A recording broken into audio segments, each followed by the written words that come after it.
Welcome to Lunch with the Lord. I'm Pastor Mark, and we are in 1 Timothy chapter 2. We'll be looking at verses 11, 12, and 14 this lesson. But before we begin, Jeremiah 15:16, Thy words were found, and I did eat them, and thy word was unto me the joy and the rejoicing of my heart.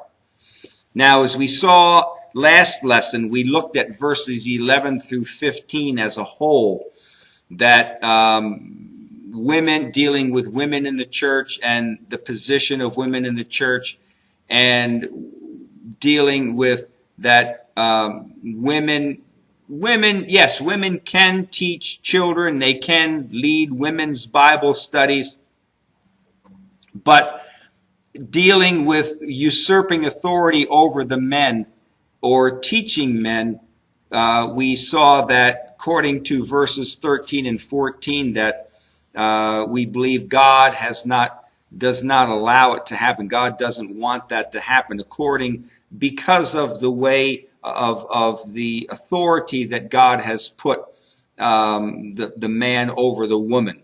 So now we go to verse 11, and it says here, Let the women learn in silence with all subjection. But I suffer not a woman to teach nor to usurp authority over the man, but to be in silence. Now, also, as I said last lesson, that I wanted to pick out important things in these verses, and we will go over them. And in these two verses, the one thing that I see in these two verses, it says here in verse 11, it says, Let the women learn in silence. And then at the end of verse 12, it says, nor to usurp authority over the man, but to be in silence. So in verse 11, it's learn in silence. And verse 12, it's be in silence. Now, 1 Corinthians chapter 14 and verses 34 and 35, Paul here is dealing with the same issue in the Corinthian church. So he says here, Let your women keep silence in the churches, for it is not permitted unto them to speak, but they are commanded to be under obedience, as also says the law. And if they will learn anything, let them ask their husbands at home, for it is a shame for a woman to speak in the church. Now, it's believed that the problem that the churches were having in Ephesus was the same problem that they were experiencing in the churches in Corinth. That the women were talking. The women were talking a lot, all right? They were asking questions even during the message. And as a result, they were disturbing the church services. And now, I'm sure in history, and who knows, maybe even in the future, there have been, pastors and teachers that have taught this and said, well, women need to be quiet. Your place is to be quiet in the church. Don't say a thing, and from the time you walk into the church to the time you walk out, I don't want your mouth open, right? And it doesn't mean that at all. It's not saying, that a woman cannot speak in church, all right? Because you take it to the extreme, and it could be bondage. It could be legalism and frustration on the side of the women, right? But it's believed that what Paul here is dealing with is that women were coming to these church services, and when the preaching was going on, they would butt in and ask questions.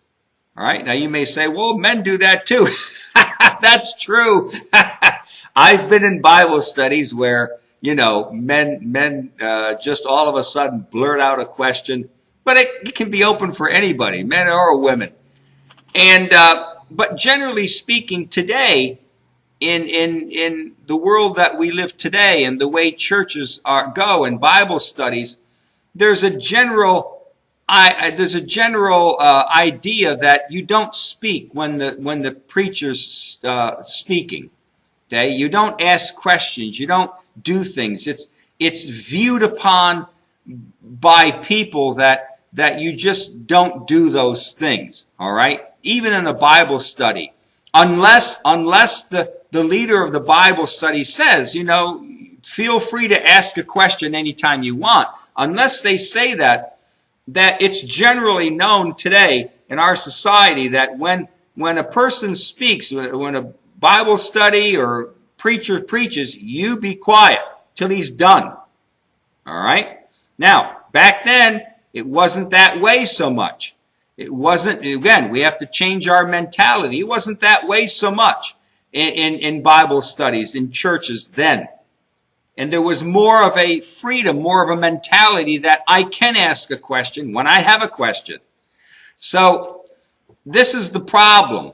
Paul isn't saying women don't speak anything at all in the church while you're there. No, what Paul is saying is as the church in Corinth was having the same problem as the churches in Ephesus, they were coming and women were excited. They wanted to learn, and they would just come out with these questions.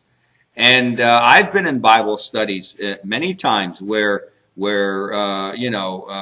people just all of a sudden will ask a question.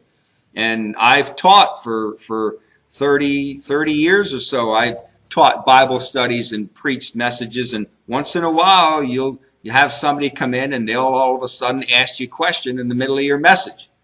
And if you've never preached a Bible study or preached a message at church or something, if you've never done that, you don't understand how it can be frustrating for the person who's preaching. All right? Now, 30 years ago when I would do it, it didn't bother me too much.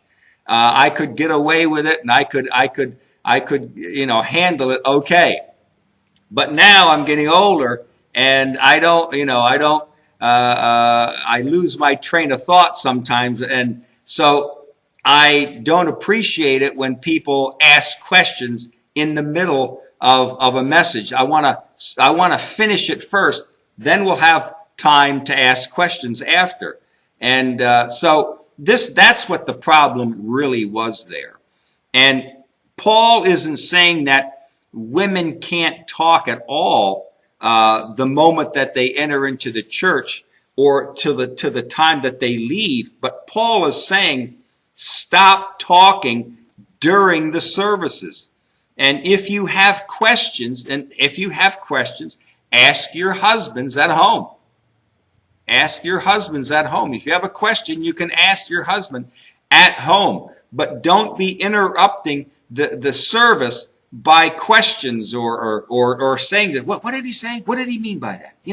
Hey, Susan, what does he say? What did he mean? No, it just disrupts everything.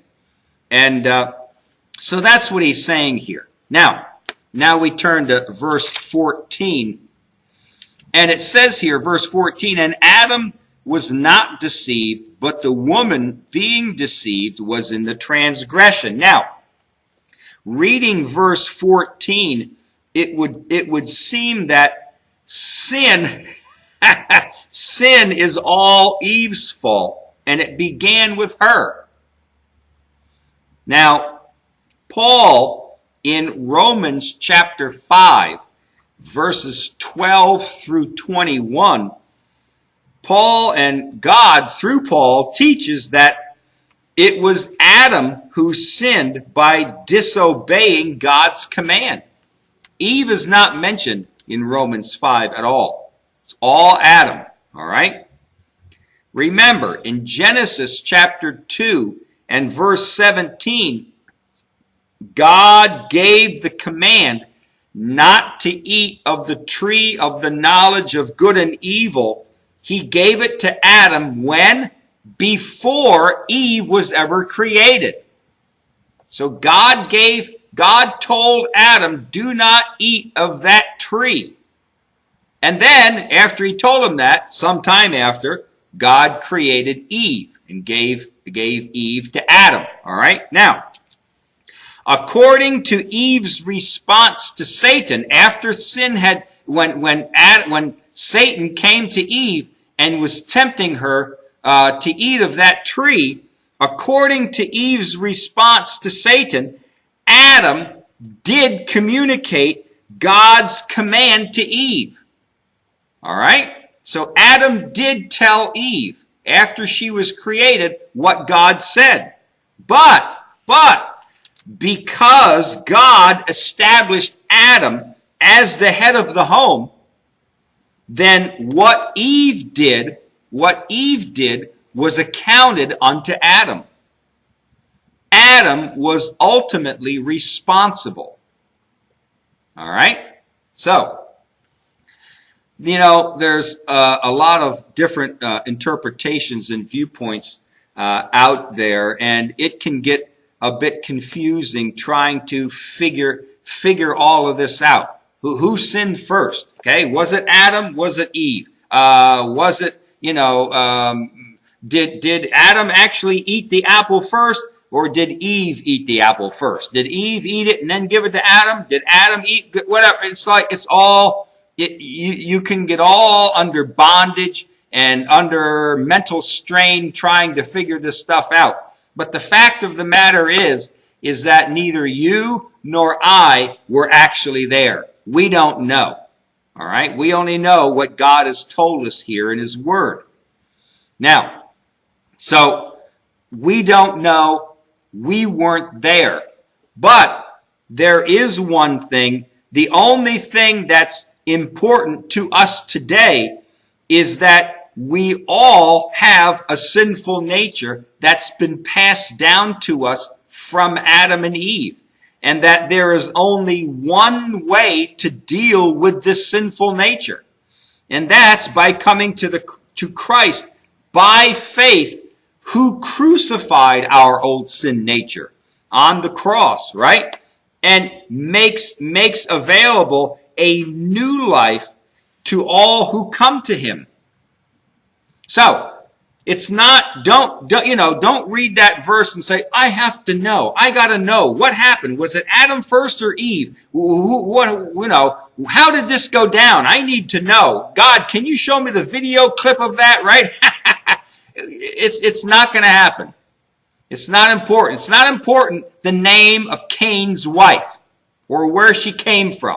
All right? The only thing is Cain had a wife. That's it. That's all you need to know.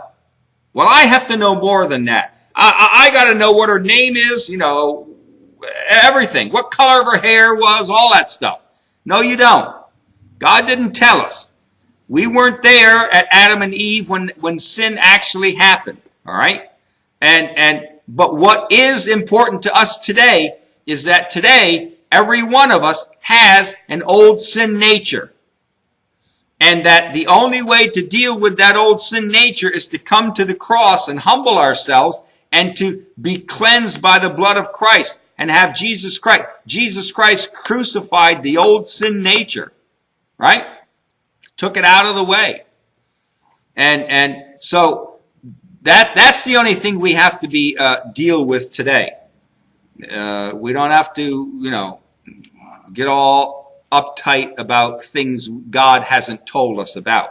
We'll find them out when we get there in heaven. And if God doesn't tell us then it's not that important. It just isn't. All right? So, next lesson we're going to get into verse 15. All right? So, until then, walk with the Lord. I know He walks with you.